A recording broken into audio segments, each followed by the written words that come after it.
आपके होते हुए मुझे कुछ नहीं होगा। आपके होते हुए मैं कहीं नहीं जाऊंगा। Don't worry. मेरे होते हुए तुम्हें डरने की जरूरत नहीं है। उसके होते हुए हम कुछ नहीं कर सकते।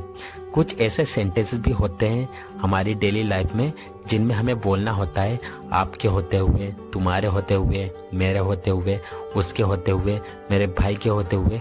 इस तरह के सेंटेंसेस को इंग्लिश में बोलने के लिए जिस स्ट्रक्चर का यूज किया जाता है वो है इन your presence.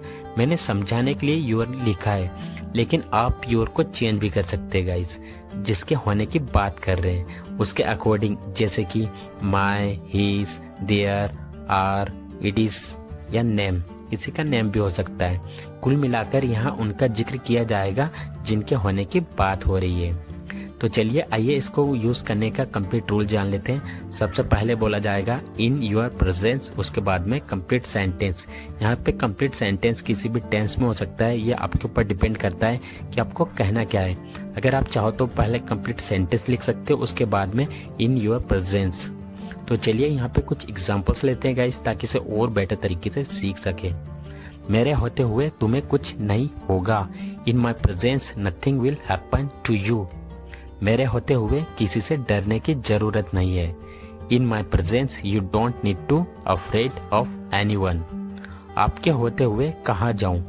Where do I go in your presence. आपके होते हुए मैं कहीं नहीं जाऊंगा। In your presence I will not go anywhere. मेरा तुमसे मन नहीं भर सकता। उसका अपने पति के प्यार से मन नहीं भर सकता। मेरा डांस करने से मन नहीं भर सकता।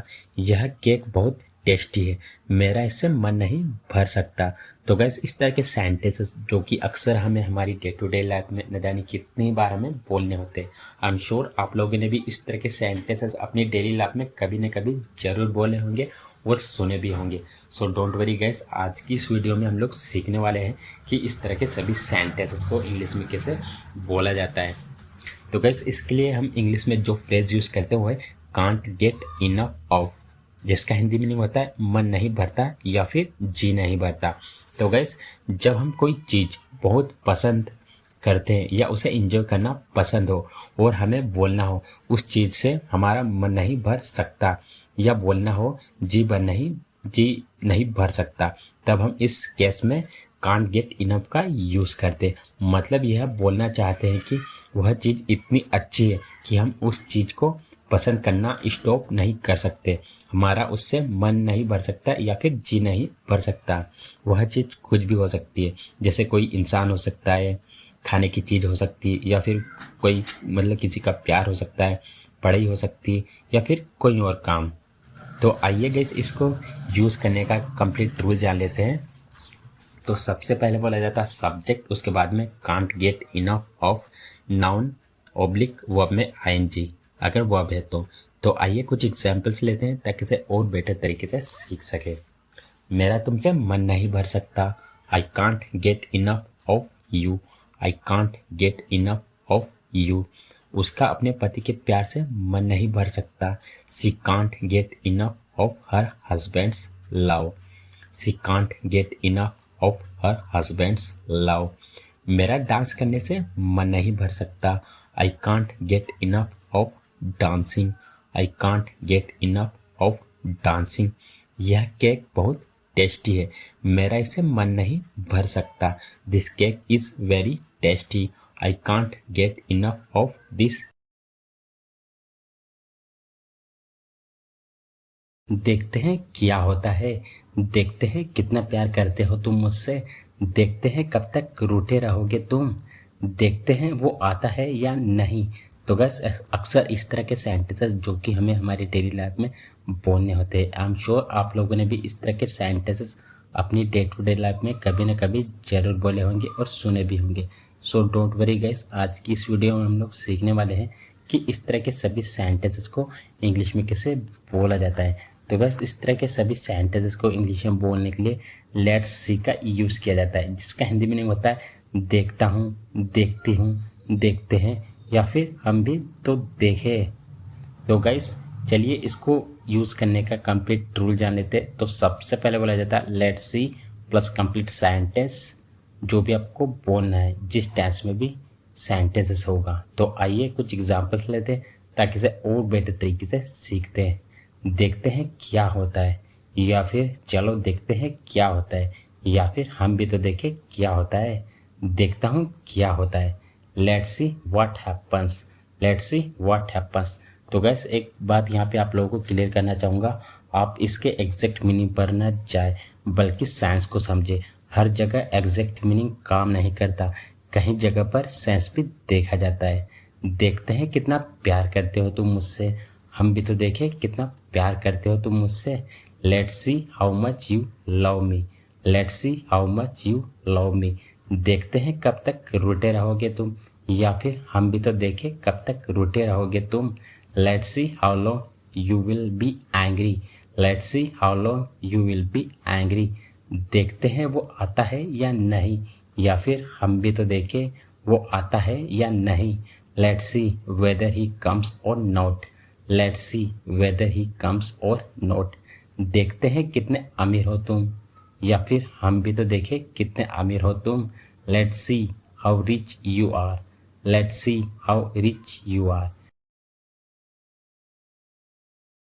बोल दिया तो बोल दिया, बता दिया तो बता दिया, थप्पड़ मार दिया तो मार दिया, गया तो गया। तो कैसे इस तरह के सेंटेंसेस जो कि अक्सर हमें हमारी डेली लाइफ में न जाने कितने ही बार इनका यूज़ किया जाता है। ये देखने में तो काफ़ी छोटे होते हैं बट एक्चुअली ये स्पोकन इंग्लिश में इनका बहुत यूज़ किया जाता है। तो आइए इस आज की इस वीडियो में हम लोग सीखते हैं कि इस तरह के सभी सेंटेंसेस को इंग्लिश में कैसे बोला जाता है। गैस इसका स्ट्रक्चर बहुत ही सिंपल है, यूनिक है, जो कि बहुत आप लोगों के काम में आएगा। सबसे पहले बोला जाता है वर्ब की थर्ड फॉर्म, उसके बाद में इज, उसके बाद में वर्ब की थर्ड फॉर्म। जो भी हमारा स्ट्रक्चर वो कंप्लीट है। तो आइए यहाँ पे कुछ एग्जांपल्स लेते हैं ताकि इसे और बेटर तरीके से सीख सके। बोल दिया तो बोल दिया, spoken is spoken, spoken is spoken. बता दिया तो बता दिया, told is told, told is told. गया तो गया, गोन इज गोन, गोन इज गोन। थप्पड़ मार दिया तो मार दिया, slapped is slapped, slapped is slapped. Propose कर दिया तो कर दिया, परपोज्ड इज परपोज्ड, परपोज्ड इज परपोज्ड। देख लिया तो देख लिया, seen is seen, seen is seen. Road पर पेड़ से हम टकराते टकराते बच गए, वह कीचड़ में फिसलते फिसलते बच गया। बच्चे तालाब में गिरते गिरते बच गए, वह बाइक से गिरते गिरते बचा। तो गाइस इस तरह के सेंटेंसेस जो कि हमें हमारी डेली लाइफ में बहुत बार इनका यूज़ करना होता है, और अक्सर आप लोगों ने इनका यूज़ हिंदी में किया भी होगा और बहुत बार सुना भी होगा। सो डोंट वरी गाइस, आज की इस वीडियो में मैं आप लोगों को सिखाने वाला हूँ कि इन्हें इंग्लिश में कैसे बोला जाता है। तो गाइस इन्हें इंग्लिश में बोलने के लिए सबसे पहले तो हमें जानना पड़ेगा कि इसकी सेंस क्या होती है। जैसे गैस गिरते गिरते, फिसलते फिसलते, टकराते टकराते, इसका मीनिंग क्या होता है? यानी इसका मीनिंग यही होता है कि कोई काम कंप्लीट होते होते बच जाना। तो गैस इसकी इंग्लिश क्या होती है? इसकी इंग्लिश होती है नैरोली एस्केप्ड। तो चलिए इसको यूज करने का कंप्लीट रूल जान लेते हैं। तो सबसे पहले बोला जाता है सब्जेक्ट, उसके बाद में नैरोली एस्केप्ड प्लस वर्ब में आईएनजी प्लस अदर वर्ड अगर है तो चलिए इसे हम भी कुछ एग्जांपल्स लेते हैं ताकि इसे और बेटर तरीके से सीख सके। रोड पर पेड़ से हम टकराते टकराते बच गए, we narrowly escaped colliding with a tree on the road, we narrowly escaped colliding with a tree on the road. वह कीचड़ में फिसलते फिसलते बच गया, he narrowly escaped slipping in the mud, he narrowly escaped slipping in the mud. बच्चे तालाब में गिरते गिरते बच गए, the children narrowly escaped falling into the pond, the children narrowly escaped falling into the pond.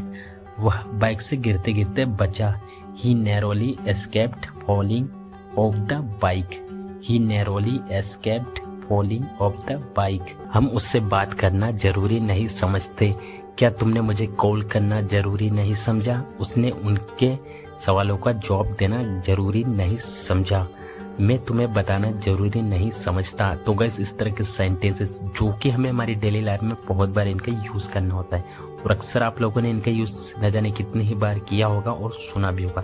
So don't worry guys, आज की इस वीडियो में मैं आप लोगों को सिखाने वाला हूँ कि इन्हें इंग्लिश में कैसे बोला जाता है।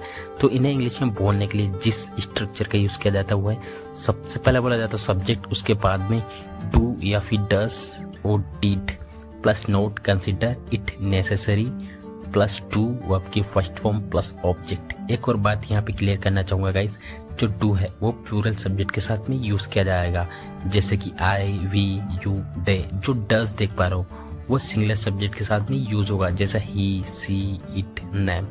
और आप जो डिड देख पा रहे हो वो ऑल सब्जेक्ट के साथ में यूज किया जाएगा अगर आपका सेंटेंस पास्ट में है तो चलिए यहाँ पे कुछ एग्जांपल्स ले लेते हैं ताकि इसे और बेटर तरीके से सीख सके। हम उससे बात करना जरूरी नहीं समझते। We do not consider it necessary to talk to him. We do not consider it necessary to talk to him. क्या तुमने मुझे कॉल करना जरूरी नहीं समझा? Did you not consider it necessary to call me? Did you not consider it necessary to call me? उसने उनके सवालों का जवाब देना जरूरी नहीं समझा। He did not consider it necessary to answer their questions. He did not consider it necessary to answer their question. मैं तुम्हें बताना जरूरी नहीं समझता। I do not consider it necessary to tell you. I do not consider it necessary to tell you. मैं उससे मिलना जरूरी नहीं समझता। I do not consider it necessary to meet him. I do not consider it necessary to meet him. मैंने वहां जाना जरूरी नहीं समझा। I did not consider it necessary to go there.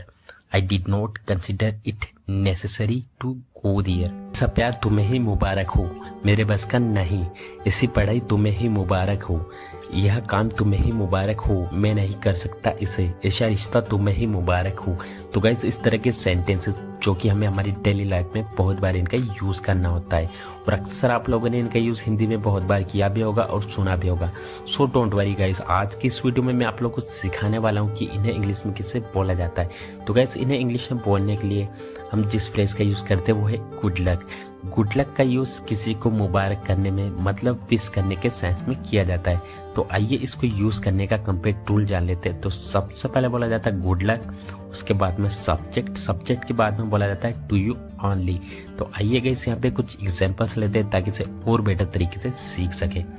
ऐसा प्यार तुम्हें ही मुबारक हो, मेरे बस का नहीं है। Good luck such a love to you only, it is not my cup of tea. Good luck such a love to you only, it is not my cup of tea. ऐसी पढ़ाई तुम्हें ही मुबारक हो।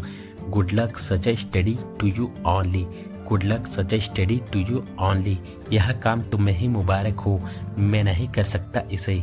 Good luck this work to you only, I can't do this. Good luck this work to you only, I can't do this. ऐसा रिश्ता तुम्हें ही मुबारक हो। Good luck such a relation to you only. Good luck such a relation to you only. तुम्हारी party तुम्हें ही मुबारक हो, मैं नहीं आ रहा हूँ। Good luck your party to you only, I am not coming. Good luck your party to you only, I am not coming. हद से ज्यादा मत खाओ, वह हद से ज्यादा बोल रहा था इसलिए मैं वहां से आ गया। वह उससे हद से ज्यादा प्यार करती थी। गाइस, इस तरह के सेंटेंसेस बोलने के लिए कौन से स्ट्रक्चर का यूज किया जाता है, चलिए देखते हैं। गाइस, इस तरह के सेंटेंस को इंग्लिश में बोलने के लिए जिस स्ट्रक्चर का यूज किया जाता है वह है मोर देन इनफ, जिसका हिंदी में मतलब होता है हद से ज्यादा या फिर जरूरत से ज्यादा। दोनों का एक ही सेंस होता है, बस कहने का फर्क होता है।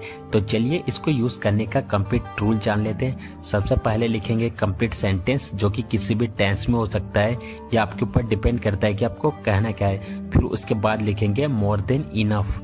तो चलिए गाइस यहाँ पे कुछ एग्जाम्पल्स ले लेते हैं ताकि इसे और बेहतर तरीके से सीख सके। वह उसे हद से ज्यादा प्यार किया करता था, या फिर वह उसे जरूरत से ज्यादा प्यार किया करता था। He used to love her more than enough. हद से ज्यादा मत खाओ, या फिर जरूरत से ज्यादा मत खाओ। Don't eat more than enough. तुम जरूरत से ज्यादा चालाक बनने की कोशिश कर रहे हो, या फिर तुम हद से ज्यादा चालाक बनने की कोशिश कर रहे हो। You are trying to be clever more than enough. वह हद से ज्यादा बोल रहा था, इसलिए मैं वहां से वापस आ गया। He was speaking more than enough, that's why I came from there। मुझे हद से ज्यादा कॉफी पसंद है। I like coffee more than enough। या फिर मुझे हद से ज्यादा या फिर जरूरत, दोनों में से आप किसी का भी यूज कर सकते हो। मुझे हद से ज्यादा घूमना पसंद है। I like traveling more than enough। उसे हद से ज्यादा मूवीज देखना पसंद है, या उसे जरूरत से ज्यादा मूवी देखना पसंद है। He likes watching movies more than enough। Guys, आज के लिए बस इतना ही। अगर आपको वीडियो अच्छा लगा है तो वीडियो को लाइक करें, साथ में चैनल को सब्सक्राइब करना ना भूलें। मिलते हैं नेक्स्ट वीडियो में। Till then take care.